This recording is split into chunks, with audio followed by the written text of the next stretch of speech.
제 성경책으로 구약성경 489쪽입니다. 489쪽입니다.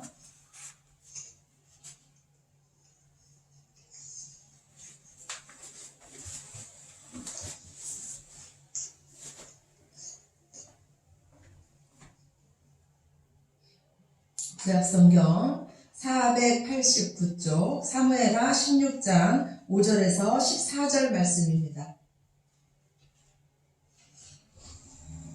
제 성경책으로 489쪽입니다.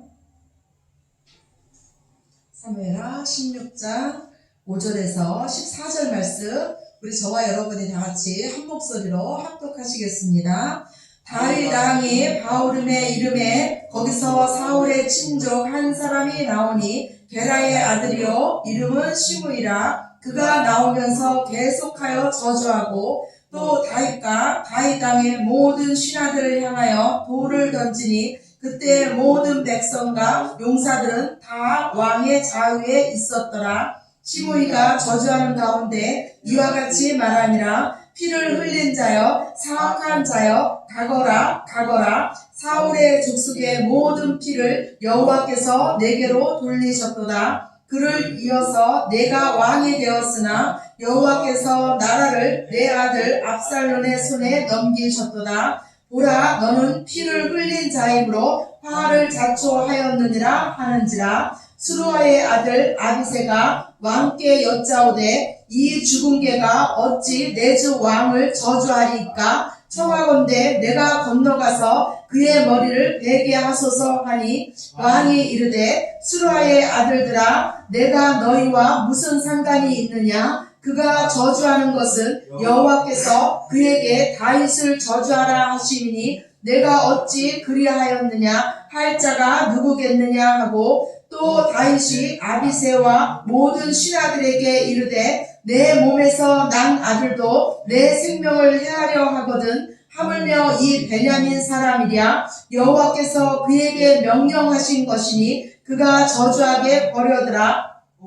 여호와께서 나의 원통함을 감찰하시리니 오늘 그 저주 때문에 여호와께서 선으로 내게 갚아주시리라 하고, 다윗과 그의 추종자들이 길을 갈 때에 시므이는 산비탈로 따라가면서 저주하고 그를 향하여 돌을 던지며 먼지를 날리더라. 왕과 그와 함께 있는 백성들이 다 피곤하여 한 곳에 이르러 거기서 쉬니라. 아멘.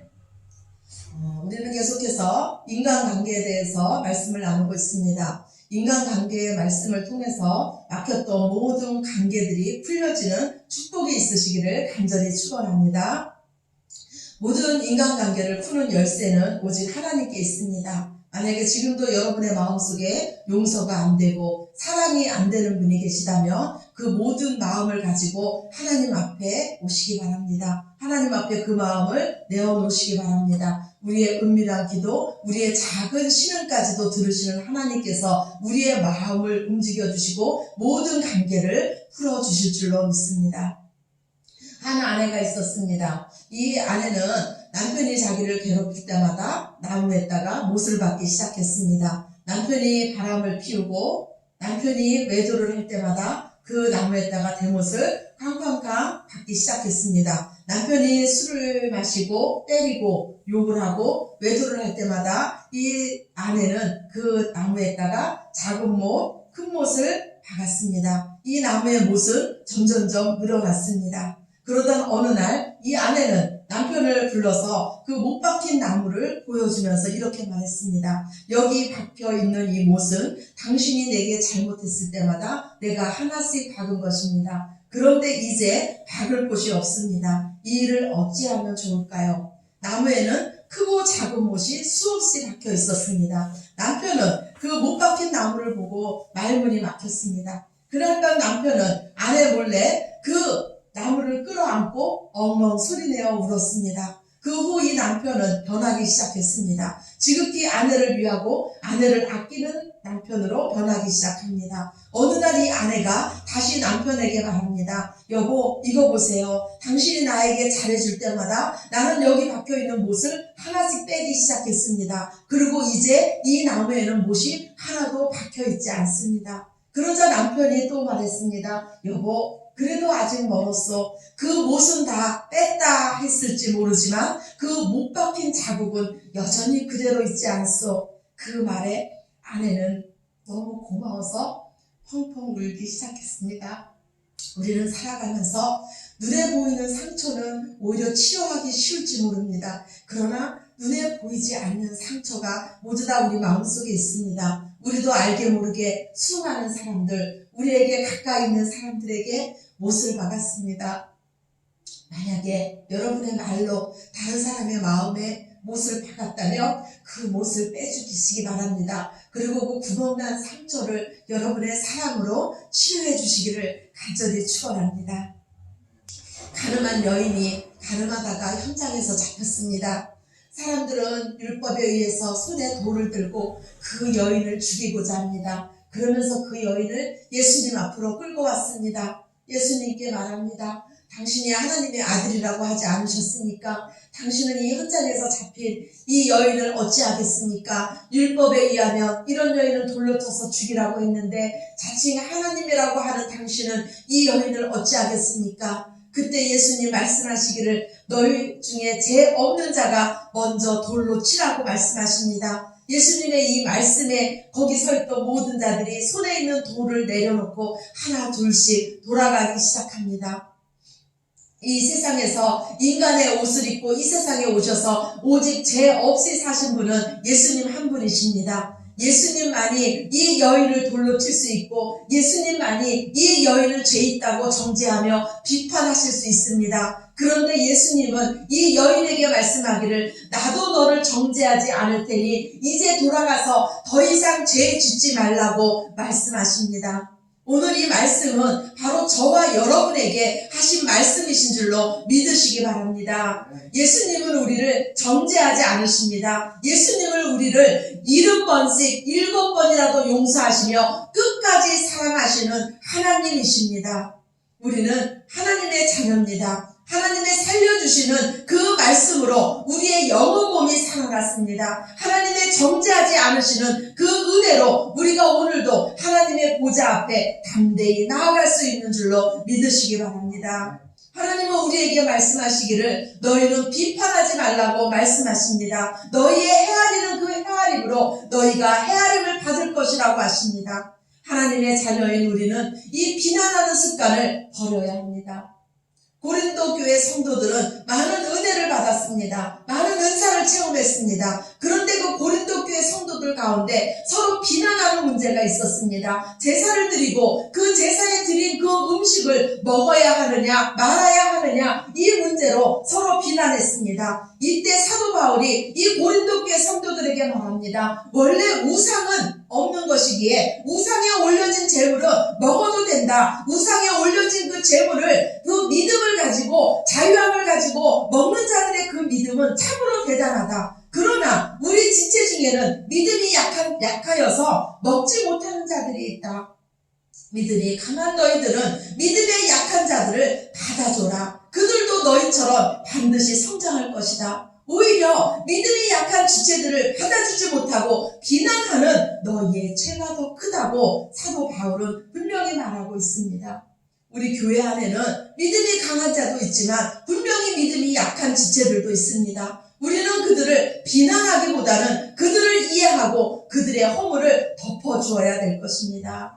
그들의 하나님도 우리의 하나님이고 그들의 아버지도 우리의 아버지십니다. 우리 하나님은 그들도 분명히 믿음이 강한 지체로 성장시켜 주실 것입니다. 예수님은 천국은 어린아이들의 것이라고 했습니다. 즉 우리 하늘 아버지께서 구원받은 우리를 보실 때 우리를 어린아이로 보신다는 것입니다. 제가 조카를 봤습니다. 제 조카 이름은 하은입니다. 하나님의 은혜라는 뜻으로 하은입니다. 제가 고모인 제가 우리 조카가 이쁠까요? 미울까요? 당연히 이쁘겠죠. 그러면 우리 조카가 왜 이쁠까요? 그 조카가, 이제 돌진한 조카가 제게 용돈을 많이 줘서 우리 조카가 이쁠까요? 우리 조카가 저에게, 제 눈에 보기에 미숫가루처럼 이뻐서 우리 조카가 이쁠까요? 아닙니다. 제가 그 아이를 보면 저를 보고 웁니다. 낯을 가려서 저를 보고 울지만 저는 우리 조카가 어린 아이이기 때문에 그 어린 아이 자체로 저는 우리 조카가 이쁩니다.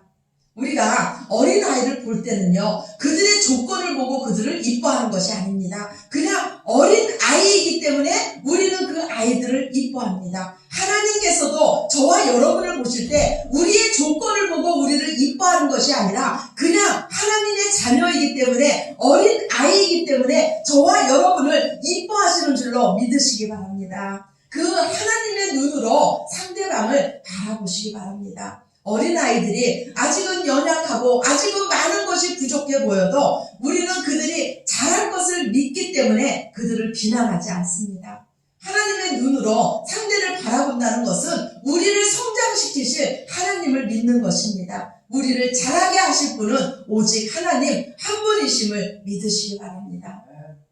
또한 우리는 세상을 살다 보면은 억울하게 비난을 받을 때가 있습니다. 그럴 때 우리는 그 비난을 어떻게 극복해야 될까요? 비난을 잘 극복한 사람이 오늘 본문에 나오는 바로 다윗이었습니다. 오늘 다윗은요, 시므이를 통해서 저주의 말을 듣고 있습니다. 비난을 듣고 있습니다. 지금 다윗의 상황은 그 아들 압살롬의 쿠데타로 인해서 피신을 가고 있는 상황입니다. 기가 막힐 상황입니다. 이 다윗의 상황을 잘 보여주는 성경 구절이 사무엘하 15장 30절입니다. 우리 한번 같이 읽겠습니다. 바로 위에 있습니다. 사무엘하 15장 30절 말씀입니다. 다윗이 감당산 길로 올라갈 때에 머리를 그가 가리고 맨발로 울며 가고 그와 함께 가는 모든 백성들도 각각 자기의 머리를 가리고 울며 올라가니라. 이런 처절한 상황에서 시므이가 나타나서 다윗을 저주합니다. 다윗을 비난합니다. 시므이는 다윗에게 돌을 던집니다. 그를 비난하면서 말하기를 핏값을 받고 있다고 저주의 말을 합니다. 더욱이 하나님의 이름으로 다윗을 지금 비난하고 있습니다. 하나님이 지금 다윗을 버리셨다는 것입니다. 시므이는 다윗의 잘한 점, 다윗의 업적은 하나도 말하고 있지 않습니다. 그의 훌륭한 인격이나 신앙은 말하고 있지 않습니다. 다윗의 고통스럽게 여겼던 그 다윗의 모습을 예를 들면서 다윗을 비난하고 있습니다. 이런 비난 앞에서 지금 다윗은 어떻게 반응하고 있습니까? 다윗은 자신을 비난하는 이 시므이를 죽일 수도 있었습니다. 그러나 그는 그렇게 하지 않았습니다. 비난을 잘 이겼습니다. 비난을 잘 극복했습니다. 그러면 우리도 어떻게 하면 우리를 향해서 날아오는 이 비난의 화살을 잘 극복할 수 있을까요? 사건보다 중요한 것이 해석입니다. 우리의 속담에도 꿈보다 해몽이 좋다는 속담이 있습니다. 디모데전서 4장 4절 말씀에 보면 하나님께서 지으신 모든 것이 선함에 감사함으로 받으면 버릴 것이 없다고 말씀해 주십니다. 지금 우리의 상황이 어렵고 힘들지라도 이 상황 속에서도 일하고 계시는 하나님을 바라보며 감사함으로 받으면 우리의 신앙은 더욱더 성숙할 줄로 믿습니다. 어떤 일을 만나든지 긍정적으로 해석하고 긍정적으로 반응하는 것이 중요합니다. 아침 이슬을 독사가 먹으면 독이 되지만 소가 먹으면 우유가 됩니다. 이와 마찬가지로 같은 상처를 받았어도 그 상처를 잘 다스리지 못하면 독이 되지만 그 상처를 잘 다스리면 우리의 마음에 진주와 같이 보배가 될 수도 있습니다. 비난을 받을 때 가장 중요한 것은 우리의 태도입니다. 비난을 긍정적으로 받아들이면 비난이 우리를 복되게 합니다. 그 비난이 우리를 더욱더 잘되게 할 수 있습니다. 우리는 비난을 긍정적인 태도로 받아들이기 위해서 아무리 훌륭한 사람이라도 비난하는 사람이 있다는 것을 기억하시기 바랍니다. 인생을 살아가면서 피할 수 없는 것 중에 하나가 바로 비난입니다. 우리가 사랑하는 예수님도 비난을 받으셨습니다. 사람들이 예수님을 향해서 말하기를 세리와 죄인의 친구라고 했습니다. 먹기를 탐하며 포도주를 즐기는 자라고 했습니다. 어떤 사람은 예수님을 향해서 귀신 들렸다고 말하기까지 했습니다. 오늘 다윗도 이 시므이에게 비난받는 것은 부당한 일이었습니다. 시므이는 지금 다윗을 행해서 피 흘린 죄값을 네가 지금 받고 있다고 말하고 있습니다. 그러나 다윗은 자기 자신을 위해서 피 흘리지 않았습니다. 하나님의 나라를 위해서 피 흘렸고 하나님 말씀에 순종하면서 피 흘렸습니다. 그는 나라와 민족을 위해서 피 흘리며 싸웠습니다. 오늘 다윗처럼 우리가 부당하게 비난받을 수 있습니다. 이때 우리가 기억할 것은 우리가 사랑하는 예수님도 비난받았고 하나님의 마음에 합하게 살았던 이 다윗도 비난받았다는 것을 기억하시기 바랍니다. 카네기는 말하기를 죽은 개는 아무도 걷어차지 않는다고 말했습니다. 우리가 지금 살아있기에 비난받을 수 있는 것입니다. 하나님의 사람으로 의를 위해서 비난받을 때 오히려 기뻐하시며 긍정적인 태도로 믿음으로 그 비난을 극복하시기 바랍니다. 오늘 다윗은 이 시므이의 비난 앞에서 침묵했습니다. 시므이와 논쟁하지 않았습니다. 오히려 다윗은 이 비난 속에서 하나님의 뜻을 구하기 시작합니다. 시므이가 하나님이 보내신 사자일 수도 있다고 이 겸허한 자세로 이 비난의 소리를 경청하고 있습니다. 오늘 11절 말씀입니다. 11절 말씀 우리 다시 한번 읽으시겠습니다. 사무엘하 16장 11절입니다. 또 다윗이 아비새와 모든 신하들에게 이르되 내 몸에서 난 아들도 내 생명을 해하려 하거든 하물며 이 베냐민 사람이라 여호와께서 그에게 명령하신 것이니 그를 저주하게 버려두라. 아멘. 또한 다윗은 자신을 향해서 이 비난이 만약에 합당치 않다면 하나님이 그 문제를 해결해 주실 것을 믿었습니다. 바로 다음 절에 있는 12절 말씀 같이 읽으시겠습니다. 혹시 여호와께서 나의 원통함을 감찰하시리니 오늘 그 저주 때문에 여호와께서 선으로 내게 갚아주시리라 하고. 아멘. 다윗은 하나님께서 자신의 원통함을 풀어주실 것을 믿었습니다. 다윗은 하나님께서 이 비참하게 된 자신의 아픔을 치료해 주실 것을 믿었습니다. 오히려 하나님께서 이 시므이의 비난 때문에 자신을 축복해 주실 것을 믿었습니다. 다윗은 이 시므이의 비난을 하나님께 올려드렸습니다. 하나님께 맡겨버렸습니다. 다윗은 자신을 비난하는 이 시므이에게 집중하기보다는 하나님께 집중했습니다. 그럼으로써 하나님께서 맡겨주신 사명을 끝까지 감당할 수 있었습니다. 우리는 비난을 받으며 모든 일을 포기하고 싶은 마음이 듭니다. 그때 하나님께서 나를 얼마나 사랑하시는지, 하나님께서 내게 주신 사명이 무엇인지 그것을 붙잡으시기 바랍니다. 하나님을 바라보면서 선한 일을 끝까지 포기하지 마시기 바랍니다. 갈라디아서 6장 9절 말씀에 보면 우리가 선을 하냐되 낙심하지 말지니 피곤하지 아니하면 때가 이름에 거두리라고 하십니다. 오늘 다윗의 위대함은요, 하나님께서 그에게 왕의 자리를 다시 주셨을 때 그 자신을 비난하며 자신에게 저주의 말을 퍼부었던 이 시므이를 용서했다는 것입니다. 하나님은 비난하는 사람과는 함께 일하지 않습니다. 왜냐하면 이 비난은 마귀의 일이기 때문입니다. 사단이 하는 일은 참소하는 일입니다. 참소는 남의 잘못을 고자질하는 것입니다. 남의 잘못을 비난하고 비판하고 고발하는 것입니다. 그러나 우리 예수님과 성령님은 하나님 앞에서 우리를 변호하고 계십니다. 우리가 죄를 범했을 때 우리의 변호자가 되어주고 계십니다. 만약에 우리가 지금 누구를 비난을 하고 있다면 우리도 모르게 마귀의 일을 하고 있는 것입니다. 그러나 우리가 누군가를 변호해주고 격려해주고 위로해주고 있다면 우리는 하나님의 일을 하고 있는 것입니다. 예수님을 닮아가고 성령님을 닮아가고 있는 것입니다. 우리는 비난을 통해서는 좋은 인간관계를 맺을 수 없습니다. 비난을 통해서는 사람을 변화시킬 수가 없습니다. 그래서 우리는 비난의 명수가 되는 것이 아니라 칭찬의 명수가 되어야 합니다. 우리는 누군가를 바로 잡아주기 위해서 책망의 말을 할 때도 있습니다. 그러나 최고의 책망 역시 칭찬임을 기억하시기 바랍니다. 예수님은 베드로가 자신을 3번이나 부인하고 그 침체 가운데 있을 때 그를 무조건적으로 사랑해 주시고 그를 용서해 주심으로써 역설적으로 그를 책망하셨습니다. 훌륭한 지도자는 그 장점을 부각시킴으로써 자신의 부족함을 스스로 깨닫게 하는 자입니다. 우리를 향해서 날려오는 이 비난의 화살을 잘 극복하기 위해서 먼저 우리 자신을 존귀히 여기시기 바랍니다. 자신을 존귀히 여기는 사람은 자신의 마음을 다스릴 수가 있습니다.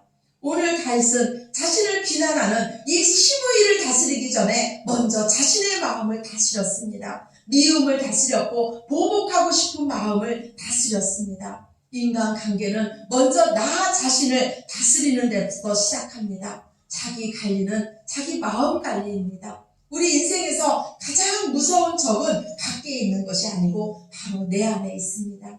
다윗은 이스라엘의 그 왕국을 다스리기 전에 자신의 마음의 왕국을 먼저 다스렸습니다. 하나님은 우리 모두에게 너희는 왕같은 제사장이며 왕 노릇하라고 말씀해 주셨습니다. 우리는 하나님이 아닙니다. 그래서 우리는 타인에 대해서 잘 모릅니다. 타인을 비난할 자격이 없습니다. 정죄할 자격이 없습니다. 우리는 비난함으로써 자칫 잘못하면은 하나님의 자리에까지 올라가는 교만의 죄를 범할 수도 있다는 것을 기억하시기 바랍니다. 야고보서 4장 11절 12절 말씀에 형제들아 서로 비방하지 말라. 형제를 비방하는 자나 형제를 판단하는 자는 곧 율법을 비방하고 율법을 판단하는 것이라. 내가 만일 율법을 판단하면 율법의 준행자가 아니요 재판관이로다. 입법자와 재판관은 오직 한 분이시니 능히 구원하기도 하시고 멸하기도 하시느니라. 너는 누구기에 이웃을 판단하느냐. 하나님 말씀하십니다. 우리는 하나님을 믿는 하나님의 사람들입니다. 모든 것을 다 하나님께 맡기시기 바랍니다. 원수도 우리를 비난하는 모든 사람도 하나님께 맡기시기 바랍니다. 하나님께서 가장 선한 것으로 갚아주실 것입니다. 우리는 하나님의 말씀의 준행자입니다. 그 뜻대로 살아가는 자입니다. 율법으로 다른 사람을 판단하는 자리에서 내려와 겸손히 하나님의 뜻을 구하시기 바랍니다. 우리 사랑의 하나님은 교만한 자를 물리치시고 겸손한 자에게 은혜를 베풀어 주십니다. 서로 비난하지 마시고 서로 사랑하시기 바랍니다. 오직 하나님의 사람으로 진리에 의해서 말하고 행동함으로 우리의 모든 관계에서 하나님께서 원하시는 풍성한 열매를 맺으시기를 우리를 격려하시고 우리를 칭찬하시고 우리를 위로하시는 예수님 이름으로 축원합니다. 아멘. 우리 기도드리시겠습니다. 사랑의 하나님 감사합니다. 우리를 사랑해 주셔서 감사합니다. 우리를 하나님 사람 만들어 주셔서 하늘나라 바라보며 살아가게 하시고 날마다 진리의 말씀으로 우리를 세워주시니 감사합니다. 너는 특별한 내 자녀라고 했으며 하나님의 자녀로서 권세를 누리라고 했습니다. 우리는 세상의 방식으로 사는 자가 아니라 먼저 사랑하며 먼저 용서하며 칭찬하며 이 세상에 하나님의 뜻을 이루는 자들입니다. 하나님의 진리의 말씀이 우리를 주장하게 하여 주시옵소서. 성령님 친히 우리를 인도하여 주시옵소서. 감사드리며 사랑이 많으신 예수 그리스도의 이름으로 간절히 기도드렸습니다. 아멘.